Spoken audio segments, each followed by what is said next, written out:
Сегодня в стране сняты все ограничения, связанные с распространением коронавируса. Еще один повод побывать на предстоящих праздниках.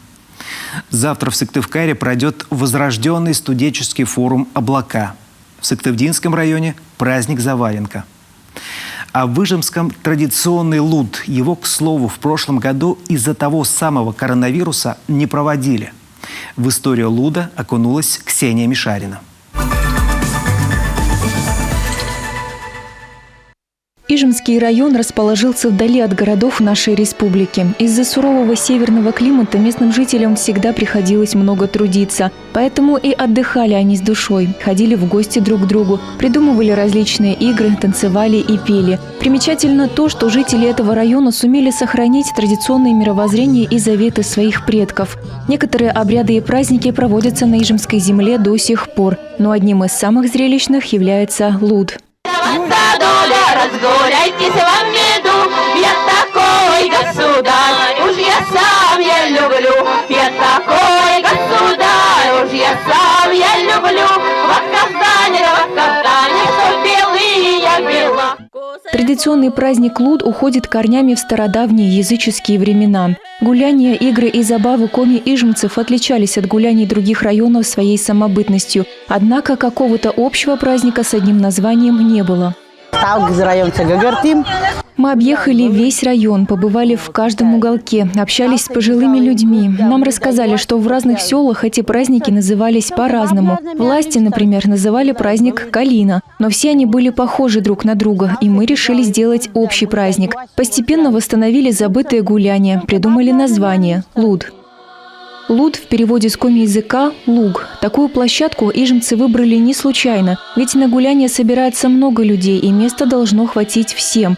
Исконно праздник проводили на острове в междуречье Ижмы и Курье перед сенокосной порой. Начинали с закатом солнца и заканчивали с восходом. Переходное время, когда границы между мирами открыты, и переходное место – остров, имеют свой сакральный смысл. Но есть и практический смысл гуляния ночью – не жарко. Все это может говорить о том, что в древности праздник являлся обрядом, в котором участвовало все население. В старину, как рассказывали бабушки, начало праздника оглашали выстрелами из ружья. Мужчины стреляли в воздух.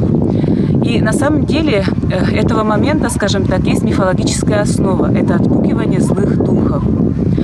А еще есть такая интересная деталь. Это прогоняли табун лошадей по кругу. Почему по кругу? Это тоже некий защитный круг.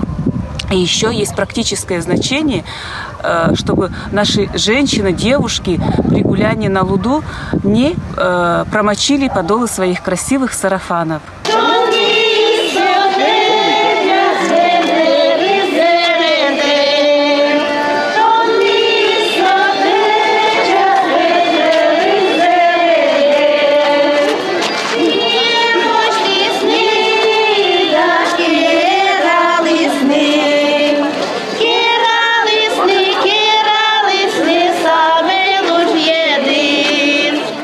Структура праздника повторялась из года в год. Шествие начиналось с гуляния Ижемские ворота. К нему присоединялись жители сел и деревень. Старшие обычно шли впереди, за ними следовала молодежь. С песнями и хороводами люди доходили до левого берега реки Ижма, вдоль которой располагается поле. Там они зажигали родовые костры и продолжали гуляние.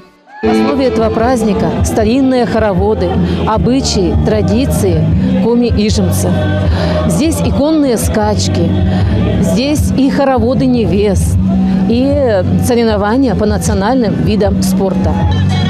Этот праздник особенный. Это праздник единения родов, семей. Это праздник встреч. Ну и традиционно, много веков назад на этом празднике выбирали невест.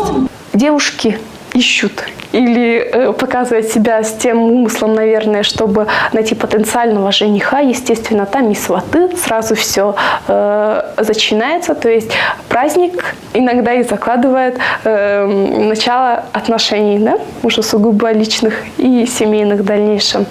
Так испокон веков среди коми-ижемцев живет история. Они сумели сохранить родные традиции. В 2005 году празднику был присвоен статус республиканского. В 2009 он вошел в число 11 чудес Республики Коми, а через 4 года был включен в реестр объектов нематериального культурного наследия. Теперь на Луд собираются не только местные жители, но и гости со всей России и могут увидеть праздник таким, каким его задумывали наши предки. В этом году помимо устоявшихся гуляний пройдет еще и детский Луд. Все мероприятия, которые запланированы в рамках праздника, они будут традиционными, за исключением, наверное, детского Луда. Он впервые будет представлен зрителям, гостям, жителям Ижмы. В прошлом году прообразом детского Луда была небольшая демонстрация проходки около детского сада номер 2 в селе Ижма. Зрелище очень красочное, завораживающее. Все это и правда завораживает. И хотя сегодня люди уже не вкладывают в праздник особого магического смысла, но все с радостью в нем участвуют. А для ижмцев это возможность в очередной раз почувствовать свою общность. И это значит, что праздник будет жить еще много лет.